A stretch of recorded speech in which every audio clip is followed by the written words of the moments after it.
You were disgusting for cheating on me. Stay away, my husband yelled, throwing divorce papers at me. Take these and leave. I grabbed the papers and put them in my bag. As I was heading to the front door with my stuff, he called out, "Wait." I turned around to see him grinning and holding a small envelope. "Make sure you don't leave anything behind." The moment had arrived. I imagined his smile fading and said, "That's the final gift." He looked inside the envelope and panicked more than I expected. I let out all my anger at him like a final punch. "My name is Emma Smith. I'm 35 years old and I work as a tour guide at a travel agency.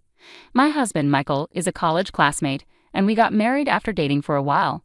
This year is our 6th anniversary. Recently, the travel industry has struggled, but things are starting to get better, and people are traveling more.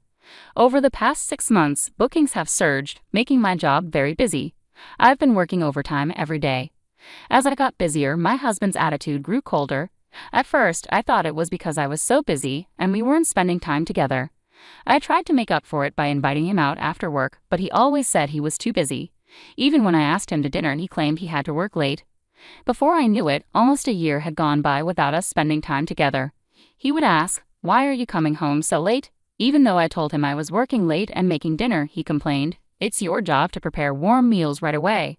You've been slacking on housework lately." Even if you say I'm slacking off, I have a job too. When we were dating and even after we got married, my husband was always kind, but recently, he's become really harsh and I don't understand why he's so cold now. As my birthday was coming up, I waited for dinner to be ready, but my husband didn't come home. Looking at the clock, I saw he should have already left work and arrived if he wasn't working late. He didn't contact me and I started to worry something might have happened. Finally, he came home. "Hey, you're late," I said. He glared at me and said, "Late? You don't offer any comfort when I come home tired from work, and you didn't let me know you'd be late, so I thought." "Thought what? What did I do?" I asked. "Are you accusing me of cheating on you?" he replied. "I didn't say anything like that." "Are you doubting me? Do you know how hard I work every day?" my husband said as he approached me. "You're also coming home late, and sometimes you don't come home at all," he added. "I have to stay out for travel plans and overnight trips. Your job is easier, so you can make excuses. Are you sure you're just working late?" I was stunned. He thinks I'm cheating. We've had small arguments before, but this was different. "I work hard too. I don't have time to cheat. You're the own," I said without thinking. "Are you accusing me of cheating?" my husband yelled, slamming his bag on the floor. "Where's the evidence that I'm cheating? Do you have any proof?" "If you do, show me," he said, walking loudly toward the bathroom. Why is this happening? I sank to the floor with a big sigh. Does he not love me anymore? As anxiety hit me, I noticed his bag. It was zipped but only halfway closed, and I could see a bit inside. I decided to look inside the bag. There was a long box wrapped in pink paper with a ribbon. It looked like a birthday present. I was sure it was for me. I thought my husband was planning to surprise me, which made me feel better. Curious about the secret my husband was keeping, I put the present back in the bag and carried it to the living room.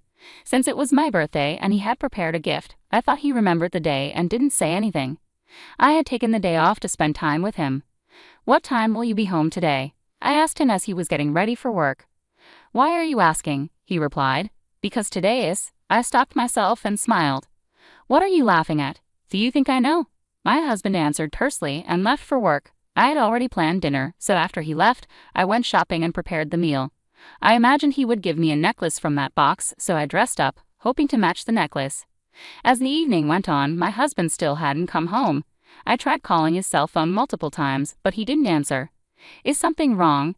I walked around the house anxiously. Finally, my husband arrived. I checked the time and realized the date had changed. "I'm home," he said, taking off his shoes without looking at me and heading straight to the bathroom while yawning. "Do you know what time it is?" I asked. "No, you don't know," he replied. "Do you know what yesterday was?"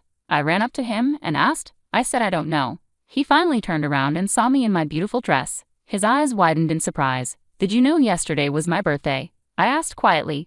"No," he replied just as quietly. "I can't believe you forgot. We've always celebrated together," I said. I was so upset that tears almost started to fall. I tried hard to keep them in, but I couldn't. "But you didn't tell me," I said. "Of course I forgot. I thought you remembered. You even got a present ready," he said. "What present?" he asked, looking confused. "I saw a present that looked like a necklace with a ribbon in your bag," I explained. My husband was furious when he heard this. "Did you look inside my bag without asking?" "No, I didn't look without permission. The zipper was halfway open, so I just glanced inside." "You're unbelievable. You went through my stuff without asking, he shouted, hitting the wall in anger. You really have no manners. With that, he slammed the bathroom door shut. The next day at work, the women were chatting together. Jennifer Williams, a junior employee who was 3 years younger than me, was tall, striking, and popular for her great personality. She was showing off something to everyone. Yesterday was my birthday, and I got this from someone I like. Isn't it beautiful? Jennifer said, proudly displaying a necklace to the other junior employees. It was my birthday too, but it felt so different. Remembering the fight with my husband the day before, I felt sad as I sat at my desk. Good morning, look at this. It's beautiful, isn't it? Jennifer said to me. Oh, yes, it's lovely, I replied with a forced smile. Since my birthday, my relationship with my husband kept getting worse. We barely spoke when we were home, and he came home even later. I didn't know how to fix things or what would happen next, but despite my personal troubles, work was going well. The company was recovering, and bookings were coming in strong. I focused on my job to try and forget about my husband. One day, 3 months later, I was working late into the night. Since everything was going smoothly, I finished earlier than expected and decided to come home early to clean the house for the first time in a while. When I arrived, I noticed the curtains on the second floor were open. It was still evening, and my husband should have been at work. I thought he must have forgotten to close them, so I opened the door and saw a pair of unfamiliar high heels at the entrance. Is someone here? I wondered, my heart racing. I quickly closed the door and stepped back. After a short while, the door opened, and my husband and Jennifer walked out, holding hands and smiling. I was stunned. Not only was my husband cheating on me, but his partner was Jennifer, a junior colleague from work. The smile on my husband's face was one I had never seen before. Why? I thought, seeing Jennifer's necklace, the same one she had shown off at work. I couldn't believe what I was seeing and just stood there, watching them walk away. Tears started streaming down my face and I broke down, crying uncontrollably. After about 30 minutes, as my tears dried, I suddenly felt calm. How could he have brought Jennifer into our home? My anger turned into determination and I stormed into the house. I went straight to the kitchen, but it was so spotless that it was hard to believe anyone had been there recently. Since the day he got angry with me for looking in his bag, my husband had become extremely careful. He even took his phone with him to the bathroom. The bed was also perfectly made, showing he was careful not to leave any signs of his cheating. It's even more suspicious if he goes this far, I muttered as I yanked off the sheets and started washing them. While the washing machine was running, I opened the bedroom window, took a deep breath, and decided I would divorce him. The next day, I began gathering evidence of his infidelity to secure a fair settlement.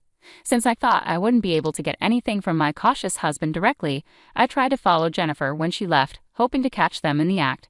However, I didn't manage to get any useful pictures, so I hired a private detective to collect evidence for me. The detective agency said they would need a month to gather evidence, so I waited patiently.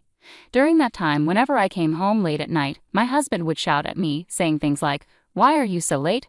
Were you with another man? You can't even cook a decent meal. You're useless." I kept my composure and thought to myself, I'll remember this, but I didn't argue back. Finally, the day arrived. I came home late from an overnight bus tour job because of traffic. As expected, my husband glared at me with a fierce expression when I walked in. "Hey, don't come any closer," he said. "Why?" I asked. "You were cheating, and that's why you're late." "No, I was stuck in traffic." "Don't lie to me," he snapped. He pulled out a piece of paper from the drawer. "You were cheating anyway. Don't come here with your dirty body." He spread out the paper, revealing it was a divorce notice. "Get out of this house right now. I'll make sure we get compensation," he said with a smirk. "I understand. We'll get a divorce," I said, feeling the moment had finally arrived. I took the divorce papers and was about to leave with my belongings. Just then, my husband said, "Hey, don't leave anything behind." He handed me an envelope that I had left on the table. "That's my last gift to you," I said, giving him the envelope. When he opened it, he found hundreds of photos of his affair with Jennifer. "What is this? You took pictures without permission?" he asked, shocked. I told him to stay away. Jennifer was a college friend. It looks like he reconnected through a mutual friend a year ago.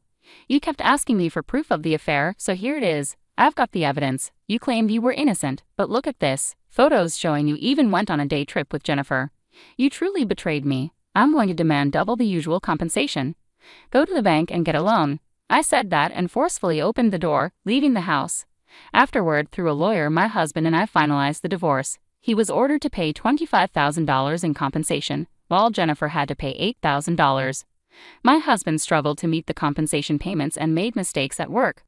Rumors about his cheating and divorce damaged his reputation, leading to a loss of trust and his voluntary resignation. He tried to find a new job to cover the payments but couldn't secure a regular position, working tirelessly day and night to pay off the debt. Jennifer's affair with my husband became known at her workplace, and her popularity plummeted. Feeling uncomfortable, she also resigned voluntarily.